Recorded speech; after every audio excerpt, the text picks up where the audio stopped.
থাকে তাও দেবেন। কেন? বাবা অল্পতেই সন্তোষ, ওই জন্য বাবার আরেক নাম হচ্ছে আশুতোষ। যদি আপনার এলাকায় প্রচুর বেলপাতা থাকে তবে আপনি 11টা বেলপাতা দেবেন। কেন? বাবার আরেক নাম হচ্ছে রুদ্রদেব, সংখ্যায় রুদ্রকে 11 বলা হয়, ওই জন্য 11টা বেলপাতা দিলে সব চাইতে ভালো হয়।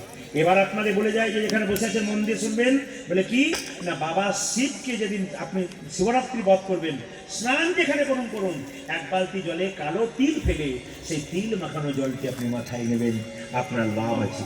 সেদিন আগের দিনে হবিষান্ন করবেন, আলাদা বিছানায় শোবেন। একটা কথা বলি, শিবরাত্রির দিনে ওম নমঃ শিবায়, যারা মায়েরা ওম বলতে পারবেন না, নমঃ শিবায় নমঃ শিবায় নমঃ শিবায় বলে বাবাকে আহ্বান করবেন, আপনাদের লাভ আছে। এই শিবরাত্রি সম্পর্কে আপনাদের ছোট্ট কয়েকটি গুটি কথা বলে দিলাম, আপনারা পালন করুন, আপনাদের জীবন সুন্দর হবে। বলুন শিব মহারাত্রি কি? শিব